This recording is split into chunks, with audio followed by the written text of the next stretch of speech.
UPPL long live. Long live.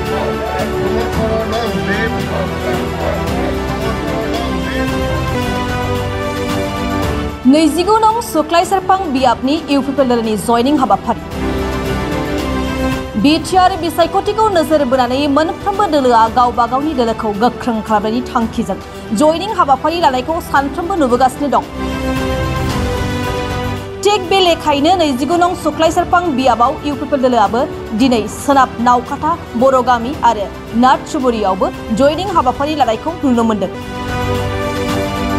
बेबायदिनो नैजिगु नं सुक्लाय सेरफां बियाबाव BJP, BPF आरो GSP नि सोद्रोमाफोरा गासै सा 250 निबो बांसिन UPPL हानजायाव आखाइ हमफैयो। बे जयनिं हाबाफारियावनो बाहागो लायो तामुलपुर जिल्ला UPPL नि नेहाथारि प्रदीप नार्जारी लोगोसे मिरु UPPL नेहाथारि खगेन देखा, नैजिगु नं सुक्लाय सेरफां ब्लक UPPL नि आफादगिरि बलेन्द्र नार्जारी बिथांमोनजों लोगोसेयैनो गोबां UPPL नि दैदेनगिरि आरो मावथि बिथांमोननि नुजाथिनायाव जानानै थाङो।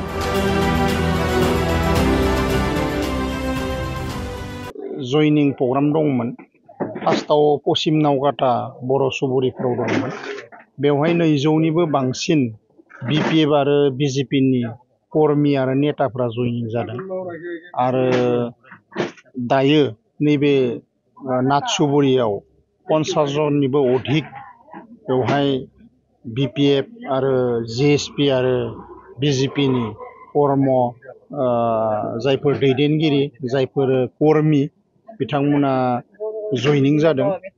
आरो बे जयनिंआव बिथांमोना खोथा होदों जे फैबाय थानाय समाव जोंनि बे सुक्लाय सेरफां ओनसोलाव प्रमद सारनि नीति आरो आदर्शजों जि सरकार दैदेननाय आरो दोलो दैदेननाय UPPL दोलो दैदेननाय बे दोलो दैदेननायखौ सम्पूर्ण माने समर्थन खालामगोन आरो प्रतिश्रुति होदों फैबाय थानाय जे इलेक्शनाव बिथांमोना गोख्रोङै नांगोन आरो नांनानै नैबे महरीपारा ओनसोल बा सुक्लाय सेरफां ओनसोलाव जाहाथे UPPL खौ देरहानो हानायनि थाखाय खामानि मावगोन होननानै प्रतिश्रुति होदों।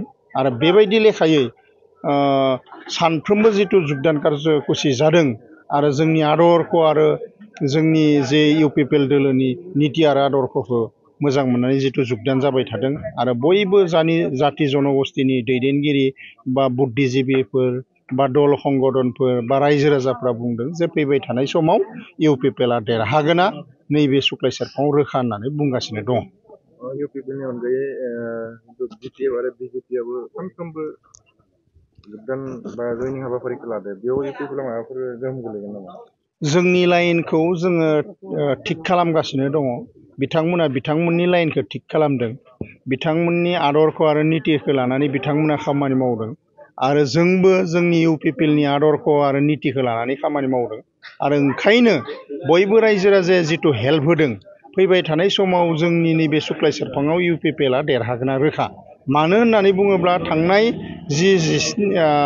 17 बोसोर जि शासन खालामदों BPF आ गणेश कछारी बिथाङा जेरैबायदि खामानि मावनांगौमोन आरो मावनो हायैनि थाखायनो दिनैनि तारिखआव बिथांखौ नैबे सुक्लाय सेरफांनि रायजो राजाफ्रा जोगारदों बा माने बिथांखौ बोखारनाय जादों शासननिफ्राय। आरो फैबाय थानाय समाव नैबे 5 बोसोराव जे माने BJP नि केन्डिडेट बा EM रनेन्द्र नार्जारिया बे 5 बोसोराव आइ आफा रायजो राजा बा विभिन्न जाति जनगोष्ठीनि विभिन्न समस्या आरो ओनसोलनि समस्याफोरखौ खामानि मावनो हायैनि थाखाय रायजो राजाफोरा बयबो बुद्धिजीबिफ्रा दल संगठनफ्रा बुंबाय थादों बिथांखौ नैबे 5 बोसोरनिफ्राय बिदाय होनांगौ आरो बिनिखायनो रायजोफ्रा थियारि जादों जे बिदाय होनो थाखाय।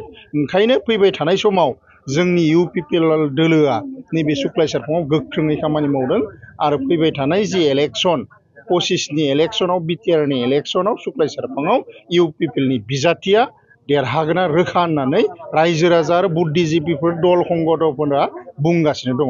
आरो बेबायदि हिसाबै